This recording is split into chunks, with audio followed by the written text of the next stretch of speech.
Welcome, everybody, to the Speaking Up with Patrick Schilling podcast, the podcast that aims at expanding your horizon. You already guessed it. My name is Patrick, and I just love having great conversation with amazing people. So, bear with me as I present to you amazing speakers whose ideas may truly change your life.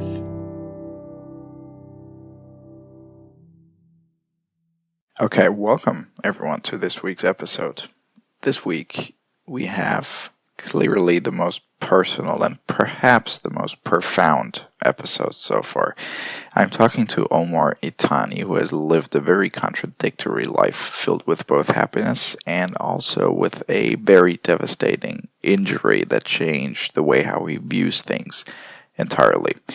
We speak about coping with disability, where we both have our insights and our experiences to bring to the table. Talk about finding the willpower to actually overcome every single hurdles, no matter how insurmountable they may seem at first. We speak about how meditation helps you in achieving that willpower and in developing the perseverance to actually pull through the darkest of your times. We then shift the conversation a little bit and talk about being happy in the digital age. As the conversation moves along, we open up quite a bit and tell from our own personal stories, for it was our hope that we could share some of what we've gone through for the betterment of our listeners. So I do hope that you appreciate this episode. Let me know what you think, and without further delay, I present to you Omar Itani. All right, welcome everyone to today's episode. I'm here today with Omar, who I just recently met. So nice to meet. So nice to have you on. How have you been? Likewise, thank you. It's I'm great. I'm looking forward to this. Yeah, same here. Thanks so much for taking the time today. I know you're about to enter a new phase of your life, and you're kind of in the last stages here. So really appreciate it. What are you up to next, actually? So this is my last day at Google. In a few days, I'm traveling, going home. My main priority is to spend time with my family, which I feel like I've been away from for 5, 6 years. I want to take some time, just do nothing, and just enjoy it, read a lot, spend some quality time. And then around Christmas time, I'd like to go to Latin America. It's something I've been always wanting to do. And then brainstorm some ideas, and then, jumpstart the next phase or the next plan that comes in the new year. Yeah, that's cool. So you're planning on starting something up by yourself? Yeah, absolutely. I mean, I feel like working in the advertising field of digital marketing, you just see so many brands come out, and you're like, it's all ideas maybe that have crossed your mind, but you didn't actually go deep into it. And I'm always curious, if I really set my mind onto something, how far can I go? And that's what I want to try to do. This is what I meant by reading. I want to learn as much as I can about online branding, retail, hospitality, whatever industry I choose to enter, and then try to build something out of it. Yeah, that's really cool. I mean, how do you feel about it? Are you mostly excited, a bit nervous, maybe? No, I'm excited. I'm confident I can make it happen, and I just I realized I tried to do it when I was in Dublin. Right. So I joined the startup competition once. I tried to launch my own ideas, but I realized, you have 8-9 hours a day. Your most functional hours are from 7 a.m. to 1 p.m.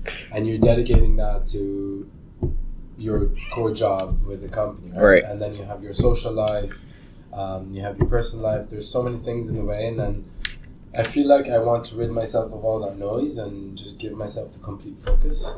That would help me get started. And that's why I'm making this move.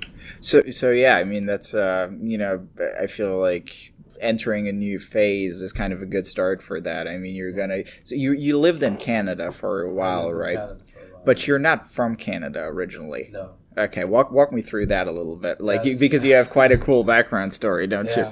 So I lived in a few places around the world. I originally was born in Beirut in Lebanon, and then when I was 14, going on 15, we moved to Canada. Right.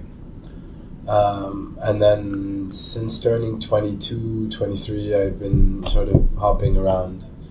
I went to India, I did an internship in India.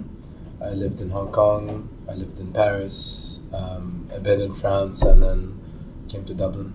Wow. Okay, so you've seen it all pretty much. Yeah, I really my goal was to travel, to meet people, to go to new places, to discover life in different cultures and grow like that, you know. And how do you look back on that and enjoy every single moment of it, or absolutely? Yeah, absolutely, yeah, man. I have a wall in my room, when Instagram came out, I was very active, a lot of pictures, so I printed them all.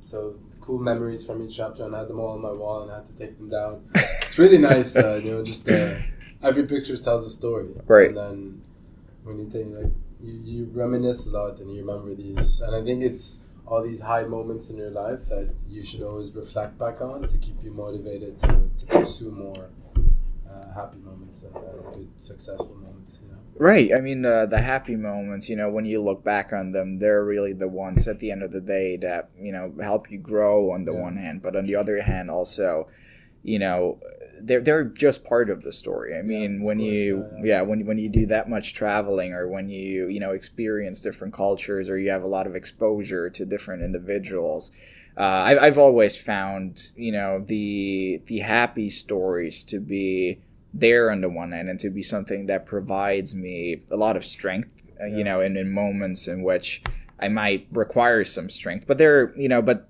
also, I mean, looking back at the moments that were not so great is also a source, that can help you, especially when you talk about, trying to have ideas or trying to solve issues. I don't know how you feel about it, but for me, that's kind of, so it's interesting that you have a wall with like all the happy memories to kind of help you reflect on that a little bit. Yeah.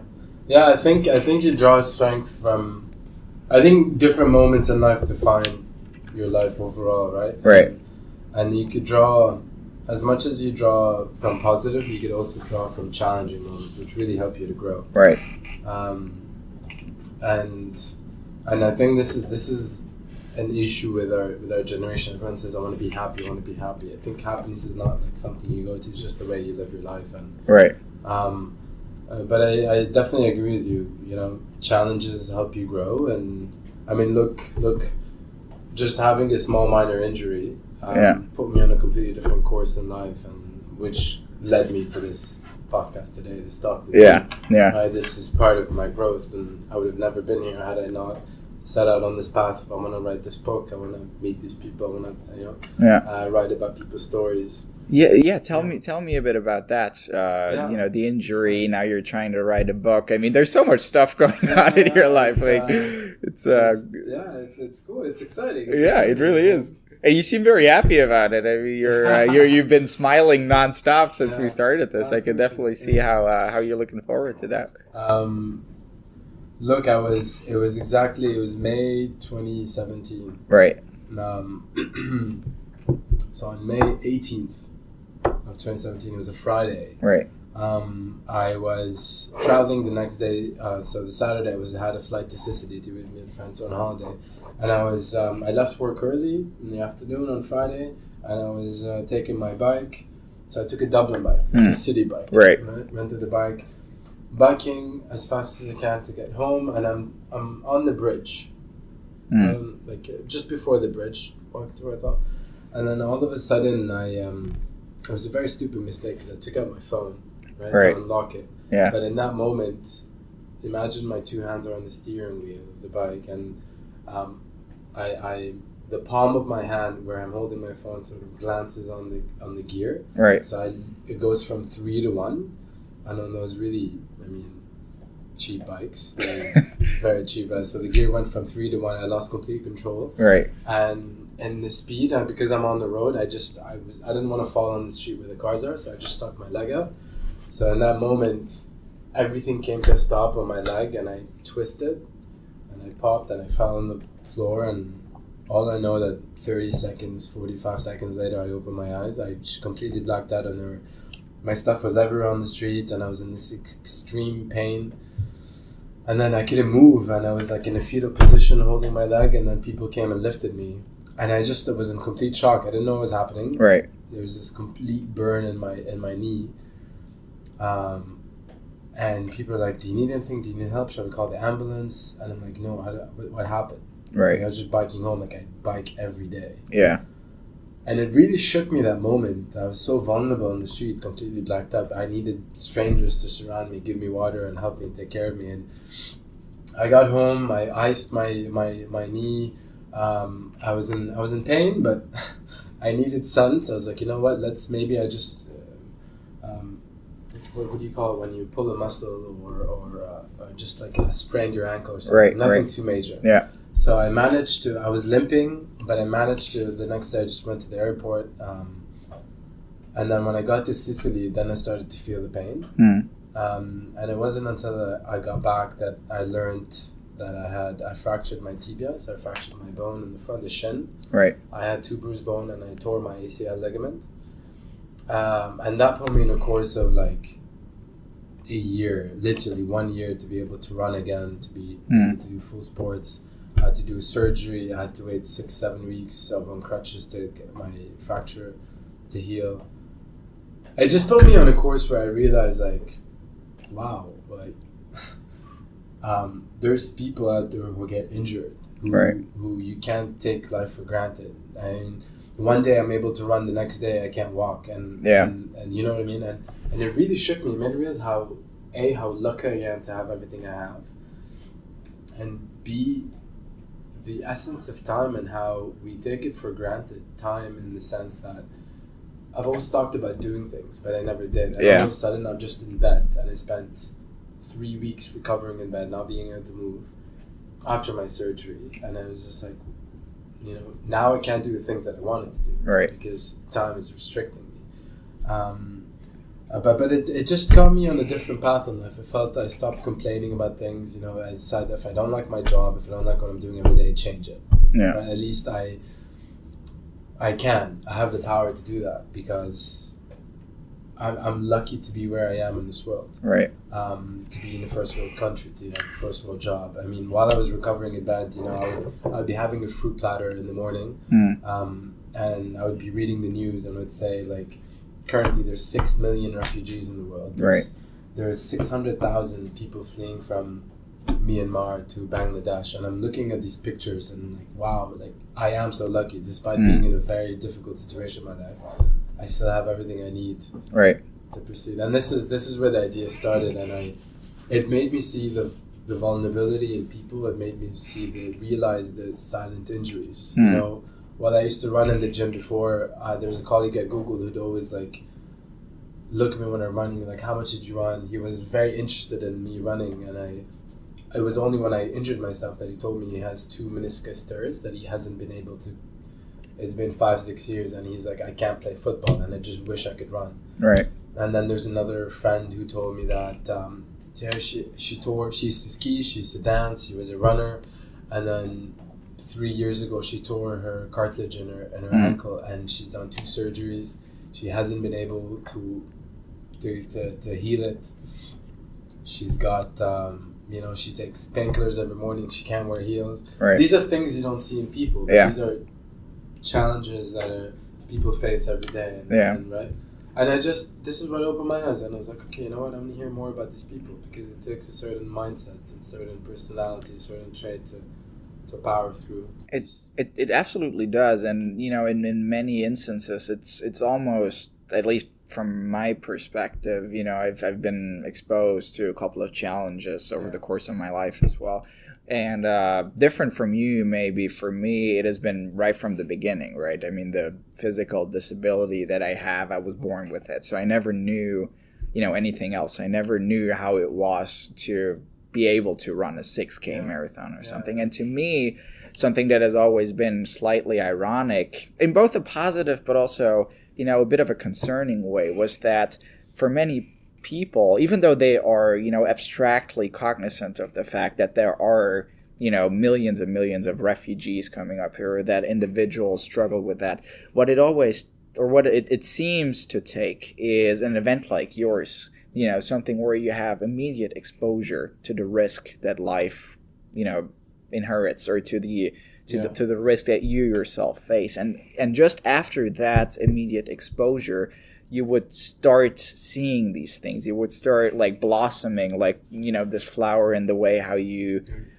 are attentive. So that is always, I mean, it's, you know, as sad as, or like as dangerous as your injury was, it sounds like there's been a lot of good coming from it, from you, like the positive coming out of the negative, almost in this yin and yang sort of you know, way of perceiving things. So when you look back at your injury now, like do you see it in that way, or is it still kind of more that type of fear? Oh, I hope never, you know, to experience something like this again. I mean, I managed to go back to playing football. Right. There was always obviously that fear. I don't want to go too aggressive. I don't want to. I have to, like, if you rip the ligament again, you have to go through the whole process, which is a painful process. Right. So you have that, but that's just a psychological thing. But I think I started to see it as a blessing even before my surgery happened, right. which got me. I think there's people that are just positive in their nature and people that are more negative in their nature. Maybe. Right. I just wanted to be positive, and I realized, and I started reading up on how to deal with surgery or right. recovery, and a lot of the things were coming up were psychological. I read about athletes and how and their therapists saying that the most important thing for an athlete that goes through an ACL, because it's life-changing for their career, is to be, you know, we need to surround them in a positive environment to show them all the things they can do at this moment in time, despite their injury. So I fell on the right course of seeing it as a blessing in disguise, and maybe it's a good time for me, you know, take a break, reflect on things, what I want to achieve in my life.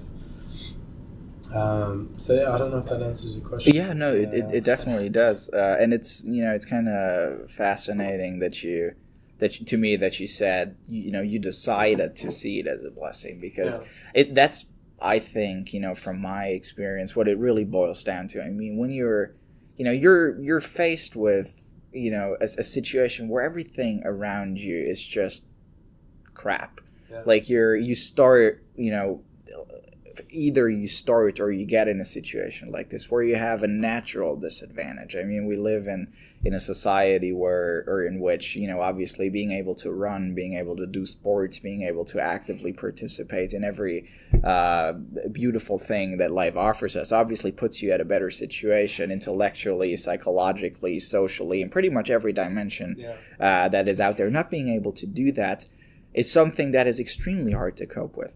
And I personally, you know, just like you, I had, I mean, up until I was maybe 14, 15, like there have been times where I was very miserable. Like I would always ask myself the question, you know, why is it me? Like, why did this happen to me? Why couldn't it have been someone else? Like I even had, you know, what I would now perceive as evil thoughts like this, wishing this upon other people, but not about myself. And then I kind of went through the same transition as you did. I started to notice that there's not much I can do but to take the choice up on me to either remain miserable or to do something about it. And I managed to kind of change the perception that I have of you know, pretty much everything that's out there, and try to start to actively change the way things are, similar to kind of what you're planning to do now, you know, quitting your job here and starting to do your own thing, doing what's important to you. And that's when I kind of started to, you know, go out and to do politics. I founded my own organization where I help people that were in similar situations, that had disabilities themselves, to just cope better with life. And I remember, like, probably the moments in my life so far where I've had the most immediate exposure with the topics we've been talking about was when I founded that organization. I was actually talking to someone who's been tetraplegic, I think, for pretty much their entire life. And, you know, they confronted me with them being suicidal. Like, they told me, hey, look, I don't want to do this anymore. Like, the life that I'm living is not something I can cope with. It's not something I want to do. And I don't find the strength in myself to change anything. So all I want to do is die. And when you hear something like this, it really makes you think whether or not the strength required to kind of actually change things, and as you mentioned, perceive things in a different way, are externally inflicted, let's say like their societal circumstances, or they have to come from the inside, like you yourself have to develop it. I'm not sure until this day which one it is. What are your thoughts on that? So you mean either you have to personally kind of make that decision, or to see the positive in things, or what's the other alternative? Well, the other alternative would be, other people having kind of the opportunity to convince you to do it. Let's say. See, this is. It's so interesting because this is what I'm trying to understand. Right. Is that okay? You, for example, a lot of people get injured or affected in different, or face a traumatic change in life. Let's say they lose both their parents, or suddenly they can't walk again, or they get cancer. Right. And what I want to understand is that, so life throws at you this traumatic change. Sort of like my injury is not severe, ACL, it happens to everyone, but the way it happened to me it just shook me. Right. It was very traumatic for me because it's not something I expected, or you kind of think of yourself as you're invincible, and then all of a sudden this thing happens to you. Yeah. And so, and what I want to try to understand is that how do people, ordinary people, who get faced with this moment of unfortune, turn out to create a lifetime of fortune out of it? For example, like you were born into this. By the time you matured, you realize, okay, I can't do anything about it. Because you told me 5 minutes ago you changed your mind. Right. When did that change, right? And did it come because of external influence? Perhaps that would have triggered it, but at the end you made your own conscious choice. And there's a lot of people that, there was a, Ellen DeGeneres, right? Yeah. The show. Yeah. She featured someone who was dealing with cancer. And this woman wakes up every day and dances and sings. In the hospital. That's awesome. Right? Yeah. And I'm watching this video and I'm like, this is exactly what it is. It's how you approach it. Yeah. It's all about your mindset. It's all about if you come with it negatively, and even there's research. I read a book called Anti-Cancer. It's about the premise is that we all have cancerous cells in our body. Right. It's either we trigger them or not. But a big part of it is how do you deal with overcoming cancer. And one of the big aspects is that research shows that if you're positive, if you're meditating, if you don't give up on life, your chances of overcoming it are much higher than if you give up on life. Right. Psychosomatic. Exactly. Almost. Right. So it's all about your psychology and how you look at things, which then resolves back to it's at the end of the day, it's your decision. Do you shy away? Do you give up? Do you get scared and say, I'm gonna let fear get the best of me? Or do you say, no, I'm going to be brave and I'm going to go for it? It's very similar to, honestly, to this little thing as quitting Google. Do you know how many people ask me this question? How could you do something like this? Yeah. How could you leave the world's #1 company? What are you going to do? And I'm like, guys, if you're diving deeper into these fearful thoughts, they're going to compel you and you're not going to see what's around you. You're never going to see the sun if you just look up and it's cloudy today. Yeah. Right? But if you go over the clouds, the sun is always there. Yeah. Right. And so it's the same. It's the same. I think it's your own decision, obviously triggered by the environment that you surround yourself in, or you choose to surround yourself, which always goes back to it's a choice, right? Right. Because if you everyone tells you this, if you want to go to the gym or get fit, you want to surround yourself by the environment to help you stay motivated. You want to follow. Trainers online. You want your Instagram feed, for example, or Facebook feed to always be showing you images of people working out. You want to get rid of all the junk in your house. Right. You want to get a gym membership that's right next to yours. Little things. So changing the environment always helps you. Changing your decision, but at the end of the day, it happens with a choice. It really does, and I've but the for me, what has always been so fascinating to see was the amount of strength it requires you to make that to make that decision, because going to the gym is a prime example of what people, let's say the statistical mass of people is faced with almost on a daily basis. I mean, we all love ice cream, but at the same time, we also all love to be fit and to have a healthy life. So it's that thing to kind of, make up your mind to go to the gym, even though you could be eating McDonald's or whatever. That's one thing. I think the other thing, it's another thing altogether to, be in one of those extreme situations as you were in. And at least from my experience, what I've heard from a lot of people who have been faced with, disabilities all their lives, for them, it's almost, they're drowning in this hole of negativity where, not only can they, I mean, let's take the gym example, right? It's not like they could go to the gym, right? Like, even if they made up their mind and said, hey, I want to be better, it's not like they could all of a sudden, be relieved of all the pain, or like start walking and start running or start having like an active social life. So it's like I would make the differentiation there, that you have, two categories almost. One of them being the ones that you can kind of actively overrule and say, hey, I'm not going to eat ice cream, I'm going to go to the gym.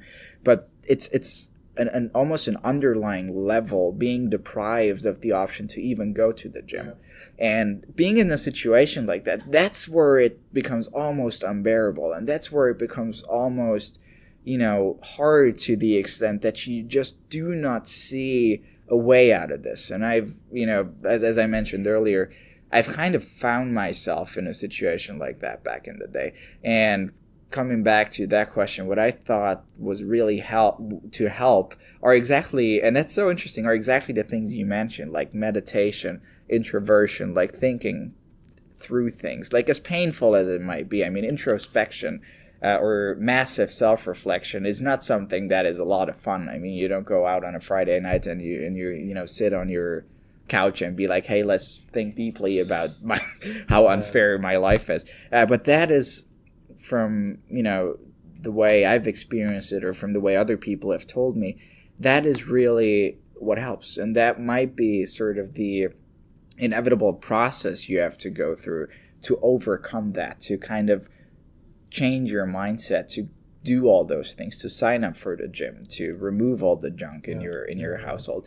So it's just so interesting to hear that, even though we're coming from different backgrounds here, we're kind of having the same ideas on how, on a general perspective, it would work. So that's pretty cool. And like the dancing thing, I mean, that is an excellent manifestation of what you have to do.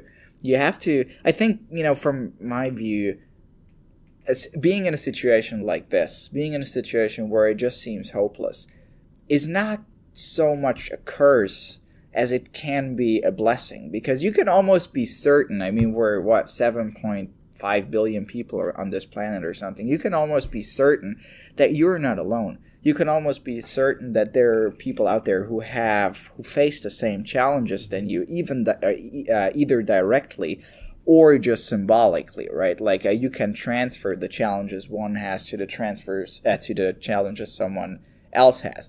And if you're in a situation like this, you have this unique opportunity to inspire change and to lead and to go out there and to make things better and to bring new perspective and to take other people with you on your journey. So I kind of, whenever I talk to people, whenever I would deliver speeches, which I've started doing on a more regular basis a couple of years ago, I would kind of try to convey that message, that as soon as you start perceiving the situation you're in as an opportunity, then you stop being selfish. Then you kind of stop just pitying yourself, and you accept the fact, and you tolerate it maybe even more than you accept it. But then, this leads to you being able to take other people with you, and that is such a beautiful thing. And all those people who are, like that lady who dances every morning, like they're the ones to drive the change. It's not the statistical mass who is comfortable more or less in the way how things are in life. I mean, if you lead a happy-go-lucky life, you're born into a first world country, you have a wealthy family relatively. You go to university, you land a great job at one of the big companies. Like, what is there that you ever struggle with? Yeah. Like, there's not much. And, like, becoming cognizant of that, it's just so important. And I'm so happy that, you know, you yourself kind of experienced it and that you're now going out there to do something about it. Yeah. Like, it's really cool. Thank you.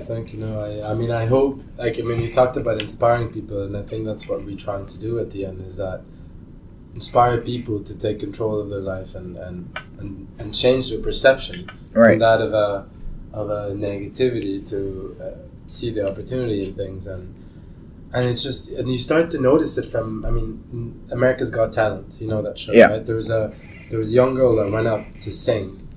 She's deaf, so she can't hear anything, and she plays the ukulele. She has a band. She went on the stage barefoot and she played a song that she wrote, the notes and the lyrics, and it says, "I'll try and I'll try and I'll try," and she got a standing ovation. I think she went to the finals. I'm not sure if she won, but I was like, this is incredible. She has an incredibly beautiful voice that she can't hear, and she listens to the vibrations of the music to play. Almost like Beethoven. Exactly. Like, seriously. The mental strength that she has to go through to say, I want to be a musician. Right. When you have like tens of thousands of people who are too scared to try, or they have a beautiful voice but they're too shy to sing. Yeah. You know, and look at, like, she saw it in a different light. She's like, no, I'm gonna try. I don't care what people think. Right. I'm gonna do it. And so I think it's changing the perception from fear to I want to, or I will, or you know, and that sort of changes everything. It's similar to your story. You said you were I guess you were in a very bad situation, and it's only when you saw the light in a different way that you started to grow, started to give speeches, started a podcast. Look where you are today, right? So kind of the energy you draw to yourself, and that's why I really believe in energy. Like, if you project positive energy, good things will happen, and if you seek out the positive energy, it'll come to you. Right. Right. That definitely, and not only will it come to you, it will also come to the people you surround yourself with. Which, you know, we've talked earlier about this very briefly. Is a major point. Have you? I mean, I'm curious. Have you experienced any, you know, like differences in the people you surround yourself with ever since you had the accident? So actually, ever since the accident, I kind of spending a lot of time alone. Yeah. And being, if the thing is with the tech environment of Dublin, of Google, A, it's young. B, everyone's here temporary. C, it seems like to be an extension of university. So I'm just listing things that bother me, and that it's a very party environment. It's a very there's a lot of noise around you, you know, and everyone's always traveling. You come on Friday, everyone has a carry-on, flying Friday, coming back for the weekend. So, and I kind of like was thrown into that, and then I took a moment to say, like, I don't want to be in this anymore. And when 3 months after my surgery, I went to Sri Lanka on a solo trip.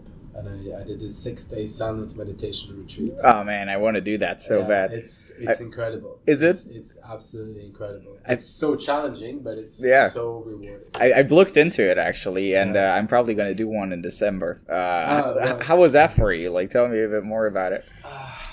Wow. So I knew I wanted to do a solo trip because this is, again, when I talked about, like, I learned about principle of time, that the time is now. I said to myself, Omar, you've always said you want to do a solo trip, but what are you waiting for? Right. The next trip needs to be your solo trip. So I committed to that. I went 3 weeks, and then I decided, I was just at work one day and I was like, this is too much, I need silence. So I just googled silent retreats. Right. And I found the monastery. I sent them an email. They're like, great, come in. And I get there. I took a random bus to get there. It's in the middle. It's next to Kandy. Is like it's about 3 hours from Colombo, and Kandy is the religious capital of Sri Lanka. It was 2 hours from there. It was in a mountain. It's an old temple, and I get there and I just I had to fill out a form. Any meditation experience? No. I still remember I got there Saturday at like noonish or 2 or 3, and I give him a paper. The monk looks at me and he's like, "Oh, no meditation experience." I was like, "No." He's like, "This is going to be challenging." He's like, "Good luck, my friend." Yeah. And I was like, "Okay, well, thank you. This is the last word I heard." Right? And they gave me my stuff. I go to my room. It's a very basic accommodation, and then it's just silence. It was cold. It was raining. It was raining nonstop for like 6 days. Nice. You're in this forest, and the forest comes alive at night. Right, the crickets, the sounds, the sound of the rain, and it's you feel like you're literally sleeping in the forest. It was quite scary coming from the city to like right. thrown in nature. Yeah. And just the first 2 days were so hard, and you're allowed to take a 15-minute slot with the monk, one over the 6 days to ask many questions, and I took it on the first day, and I was like, what is this? Like, what am I doing? I can't do this. I'm very extrovert. I need people. I need to talk. And I'm going crazy. Help me. Like 20 minutes without checking Instagram. What even is like, this? You have no reception. You have no phone. You have nothing. Holy crap. This makes me break out in sweat even right now. Like, it's insane. I'm telling you. And so this is like Sunday I took that appointment. I was like, please, I don't know what I'm doing. Like, this is so hard. Gives you some advice, and then Monday got really tough. Right. So you hit a point of like, it's building up this exhaustion of just breathing and not saying anything, and try to clear your mind. And then honestly, by the third day, you just start to feel this complete calmness come over you. And then the fourth day was just beautiful. Every day you wake up at 5, you're meditating, and then you have a tea, and you're watching the sunrise, and just sitting in tea, and you're just watching, like you're in nature, you're in the gardens, there's nothing, and you feel this complete tranquility and peace of mind. It's so beautiful. And then the first people I was thinking of were my family. So I was like, you know what, maybe I should spend more time with them. Another thing I realized is I miss being in nature. We're always surrounded by concrete and noise and people and currency, and it was just in nature, like it was so healing and beautiful. It made me realize things, and it made me realize that I can actually control my mind, right? If you just wait to get over the challenge, and like keep fighting until you get over the challenging phase. Right. Because the first 2 days are really tough. I was journaling every evening to write down my thoughts because I couldn't express them to anyone. Right. And that really helped. So the whole ecosystem was just, and then it set the tone for the remainder of the trip. I really didn't care to be around people. I just wanted to, whether it's I'm in the south under the sun or I'm up in the mountains, I just wanted to be with my thoughts, write them down, to spend some time in nature. So it's beautiful. I think everyone should do this. Yeah. It's very challenging, but it's so rewarding. Yeah, definitely.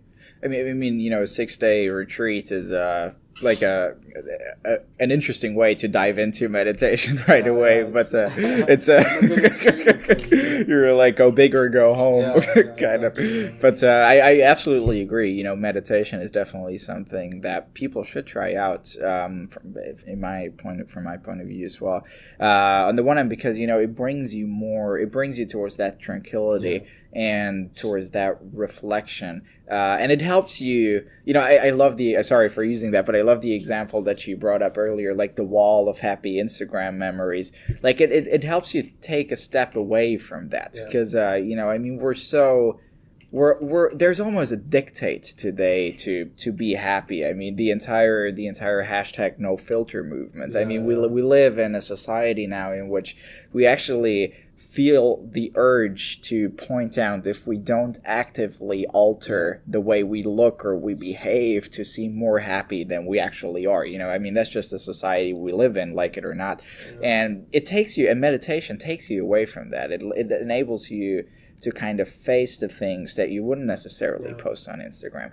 And on the other hand, that's part one. And on the other hand, it also helps you to structure your thoughts in the way that you become cognizant of the different streams of thoughts that you have, and you become cognizant of the fact that some thoughts bother you in ways that you've never even perceived possible of being bothered by. So meditation is definitely something, people should try out. On the other, in addition, just taking 2 or 3 hours on a Sunday, walking alongside a river, just thinking, just not being in a social having no access to technology. Exactly.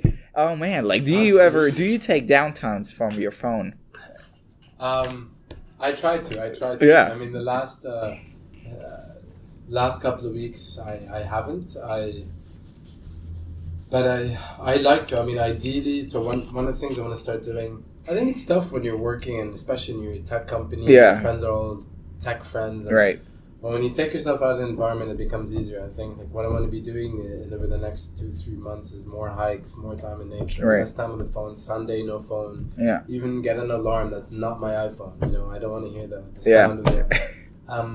And it's because when's the last time, ask an average person, when's the last time you walked in the park alone for 2 hours without a phone? It must have been 6 or 7 years ago. Before the iPhone existed. Yeah, definitely. And it's crazy. And this is the reason, talking about Instagram posting pictures, my last picture on Instagram was the day of my surgery. I just realized after that, who am I posting pictures for, right? I have no pictures for me. Right. Why do I need to be active all the time and have everyone involved in my life and know everything about me, and also need to go on trips? And every trip in my life before that, I would always post pictures. And in Sri Lanka, I posted nothing. Actually, half of my friends didn't even know I was there. Right. Right, and it was so satisfying because I didn't have to every day come and compare pictures. I like this one, let's post this one, and put some hashtags.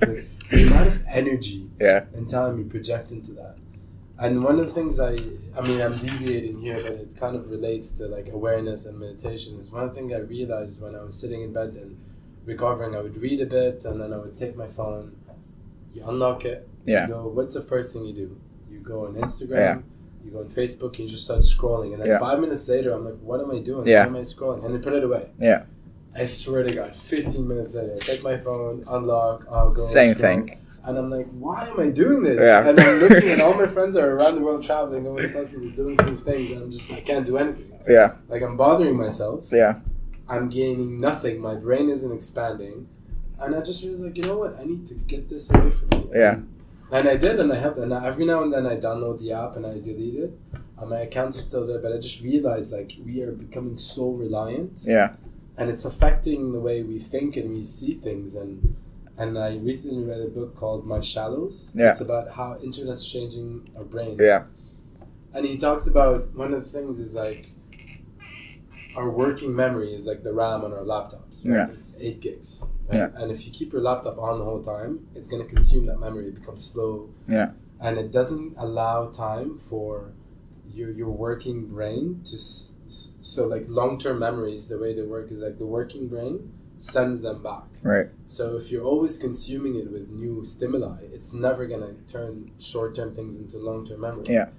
And this is the effect of the internet and these apps, is that you're always bombarding yourself. Pretty much. I mean, what the phone is at this point is a cyberkinetic extension of yourself. I mean, it's, if you think about how it even influences education. I mean, back when I went to school, we had to memorize 15 pages in a book from a history book. Was that fun? No, but it resulted in me now knowing these things. Today, if I look at the younger children, not children, but the young adults, what they do is they just pull out their phone and they Google stuff, which is great. I mean, don't get me wrong. I love the fact that we have all this access to information, but you're definitely right. It alters the way our brain functions. And then another thing is, whenever I don't know why. We take out our phones and just mindlessly scroll Facebook. But I have I have an idea of why, because every time you do it, your brain rewards you in a way with hormones, and you just start being happy. I mean, if you post a new picture, and you receive, 80 likes, every single like triggers this little emotion that is actually close to to having sex, like it's like this it reduces dopamine. Exactly, the dopamine. And this is a perversion almost of the way we trained ourselves to perceive the outside world, the world that is not us. We're so reliant on what other people do, and we always take that and sort of like project it on ourselves and what we're missing out on. And that's, coming back to sort of what we talked about earlier, that is what keeps us away from developing the strength to overcome our own difficulties. Because what we do is when we're faced with a challenge, we think about that challenge and we think how miserable we are. And then just as we are in the second to kind of overcome that and to go out there and to do something about it, we see how great other people are, how beautiful they are, how much fun they're having in their lives. One of my childhood friends just ran a 6K marathon. Like, great, good for him. Why am I not doing stuff like that? And then it just kind of intensifies or worsens like the circle of misery. And you just amplify exactly, yeah, it's a pure amplification. So drawing the lesson here, I recently read a really good book called 12 Rules for Life, I think, by Jordan Peterson. Highly controversial guy. Don't necessarily agree with the stuff he says, but the book has some interesting ideas. And one of the rules he outlined was compare yourself to who you were yesterday and not to who other people are today. So kind of the idea that if you're willing to kind of take on the incremental improvements that you can do for yourself, and don't think of yourself in the context of kind of the skill sets or expectations of other people, then you're in the situation where you can actually become a better individual and become, better off or feel happier or feel more in control of your life. And, on that incremental journey, kind of, you have to be in the clear with who you are first before you're kind of able to take other people with you. Absolutely. And being exposed to extreme situations, I think, help you with that. You mentioned the girl who sang on America's Got Talent, I think. A significantly large portion of the greatest artists in history faced some sort of tragedy or some sort of misery. Yeah. If you look at musicians, if you look at authors, Franz Kafka is always a prime example of someone who went through, an entire life of misery and created, art that is just enduring and that lives over time and it's going to live on forever. And coming back to what I mentioned earlier, like, those are really the situations that create the opportunity. So, if there's anything I can put out here is, stop comparing yourself to what other people are and think about how you can improve yourself, take ownership, and then kind of just, once you're at that level where you've taken the ownership, then you can go out there and then you can help other people. Yeah. And it comes back to reflecting. Yeah. Right? And spending time with yourself, because if you're always spending it with other people, not physically but also online, right, looking at their lives, what they're doing, you're always going to be in that environment of like, oh, look what everyone's doing, I should be doing that. But take a step back and be with yourself, and this is when you tap into yourself, into your awareness, and you start to realize things. No, this is what I really want to be doing. This is what I'm capable of doing, right? And I find it interesting that, since the rise of, did you hear about meditation 10 years ago? And not that much, no. Exactly. And iPhone came out, 11 years ago? So the rise of this technology also created the rise of the need for meditation. Yeah. And because people are getting mentally unhealthy and they're turning into, okay, what science has told us or what are forms of ritual ways to calm my mind. I just found it really interesting that the spike of both, of social media and meditation came at the same time. Right. It's because people need it, and so it's important to stay aware and to benchmark yourself, like you're saying. But in order to do that, I think people need to spend more time or give themselves time for themselves. Yeah. Well, where do you see all this going? In 20, 30 years from now, when you have a little chip implemented into your brain, how is that going to affect you? What do you think? Look, we're in the heart of technology, and like we work at Google, you know, and I mean, what I was doing this last 2 years is trying to get more companies to spend more, to put more content on YouTube so that we could learn more about people's behaviors and we could make more in advertising. So, I mean, we're going to be controlled, and this is a technology we'll never give up. But it's turning from something that we used to control into 20, 30 years. It's becoming something that controls us, right? And I feel it's shaped our entire life. Like, look at apps. Apps didn't exist 6 years ago. Yeah. And everything, if I want to take a taxi, I call an app, right? If I want to do my laundry, you can sell them. You can send them by an app to come pick up. You can even have your washing machine send you a text when exactly, it's done. Like, how crazy is that? You order your food on an app. Like, everything you do, if you're doing sports, you measure on an app. Like, anything. You're banking. There's no more. Before, like 5 years ago, if you want to deposit money or withdraw money, you go to a person. Yeah. Right? Then you started going to a machine. Now you just do it on your phone. Yeah. So it's opened up so many things for us in this world. It's fantastic. And so many small businesses and entrepreneurs have come up with new ideas. But at the same time, it's really controlling your life. Like, imagine you have a phone now. What would you do? Nothing. Like, literally. Probably go to a 6-day meditation retreat in Sri Lanka. But how would I book my flights? Exactly. Like, I wouldn't even know.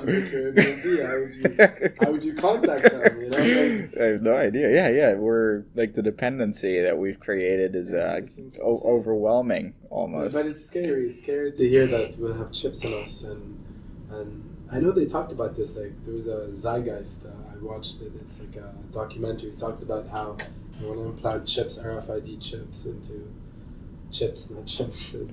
people, into babies' wrists. Right. And obviously, like, the main selling point was that to track your children and be safe. But I think it's more than that. It's to get more.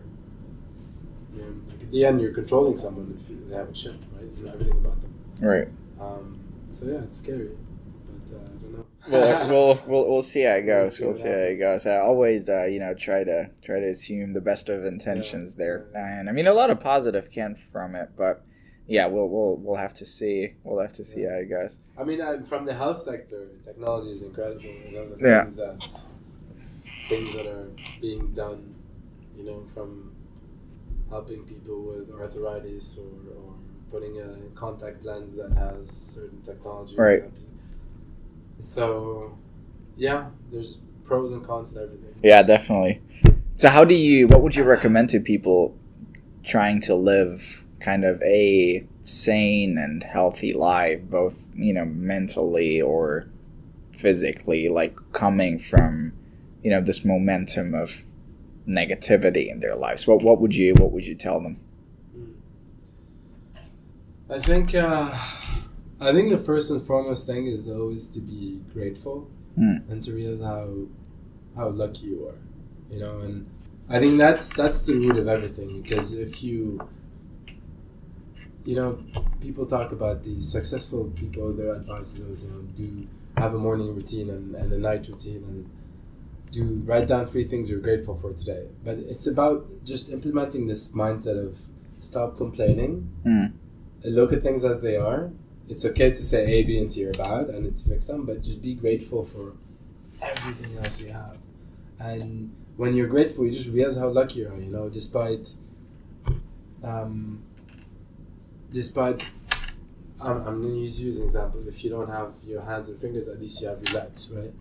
Things could always be worse.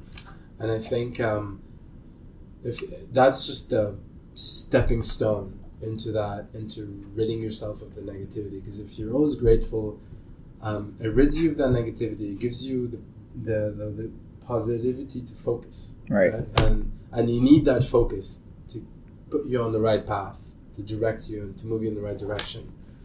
And once you're on that path, then you start to say, okay, what are things I want to do, right? I want to be healthier. I want to start my own business. I want to do ABC. It doesn't matter. There's different scales, but I think the core of it all is gratefulness. And, you know, meditation preaches that. Is because when you're aware, you just start to say, you're holding the tea when it's raining and it's cold and it's a mountain. You're like, oh, I'm so grateful for this tea. Right. Like, you're not saying it intentionally. You just like, you have that sip, I would wake up at 5 a.m. and it's so cold.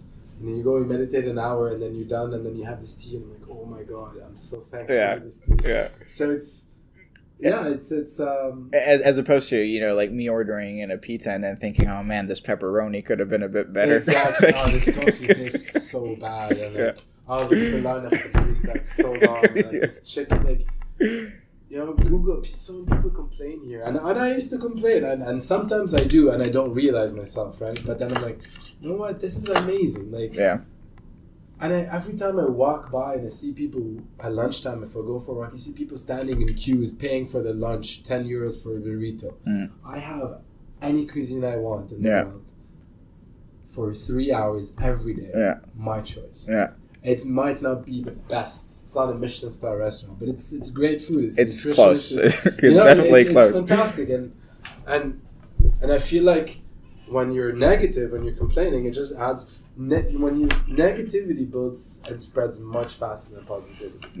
And this is the problem: is that people don't realize that, and once if you take a wrong step, you kind of fall in the hole, and then getting out of it takes much more effort than just staying on the straight path and trying to. If you see a hole coming, step aside, don't step into it. Again, you maybe I deviated, but I really think no. To get yourself on the right path, just be grateful for things, and that's just a stepping stone to going down the direction that you should be going. Yeah, definitely. And when you're, I would just want to add to that. Whenever you are faced with a challenge that might seem insurmountable, almost just accept it. Accept that you're there. And then try to, step for step, figure out how to get over it. It takes an incredible amount of energy and mental strength. And you're going to experience setbacks. But you have to, be aware of the fact that with every challenge you face or with every setback you experience, the best thing, and literally the worst thing at the same time, that is going to happen, you're going to grow. Yeah. Don't let those things break you. If you cannot walk, go get a wheelchair and roll. If you cannot hear, go out there and produce some music. If you cannot speak, write beautiful stories.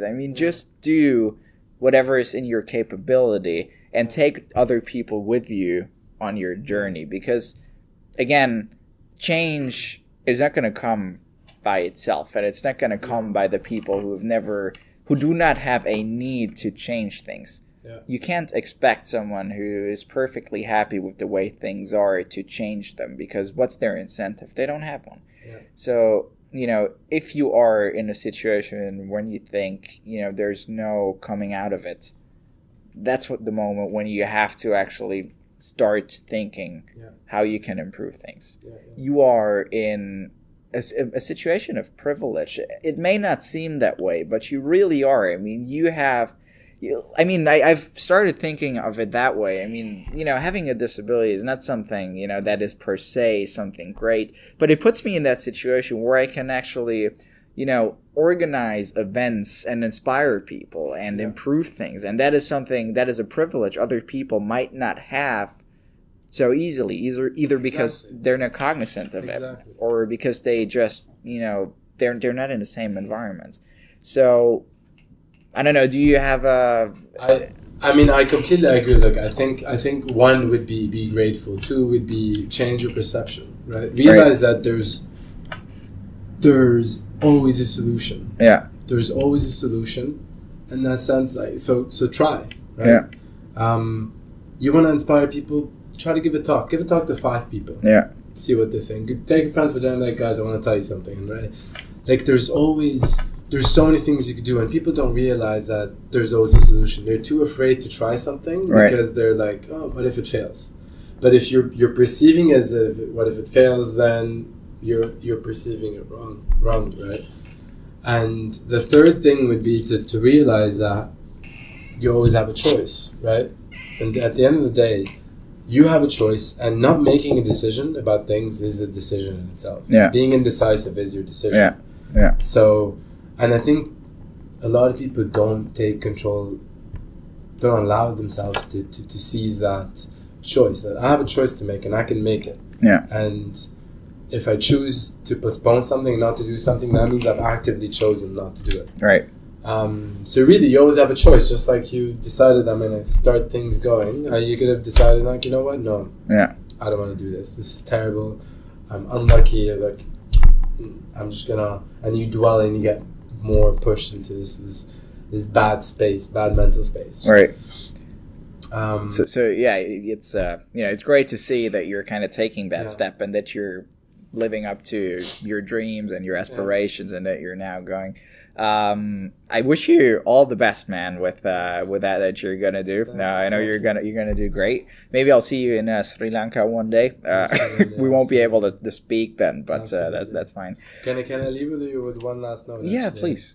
It's imagination. It's I think, at the end we're all children, right? And I feel like at some point you become an adult. You're like, when? If you look back, when did you become an adult? But this part of you dies. Some people let it die, some people don't. It's just like using your imagination. When you were a child, you would come up with games. You'd be looking at people and seeing them as different figures in your mind, right? And I feel like a lot of people let that go. And it's only when you fail to see that your imagination is still there, you're just not tapping into it. You don't see all these solutions. You don't see all the things you could be doing, like starting this podcast, like giving speeches, like interviewing people, like writing people's stories. And it's your imagination that allowed you to see, wow, what if I do that? It's possible, right? And I really believe my favorite book is The Little Prince, right? And because he tells you, the book, right? And he shows the picture of the snake with the elephant, and they're like, oh, it's a hat, but no, it's a boa and an elephant, right? And I feel like that's exactly what it is. People adults with no imagination see everything by figures and numbers and concrete and sharp edges. But if you let your imagination go wild, you'd be amazed by the things you can come up with as a person. Right. And this is where all the innovators, Steve Jobs was imagining things. Yeah. And look what it led him. Google's founders, look what it became. They just imagined a simple thing. What if I type and I get information as I go, So I think, refuel that imagination and you'd be amazed by the things you could do in your life. Omar, I wouldn't be surprised if we saw a spike in entrepreneurship after after this podcast. I couldn't agree more. But thanks so much for coming on, man. It was really a pleasure, and all the best for you. And I'm sure we'll stay in touch even after this. Absolutely.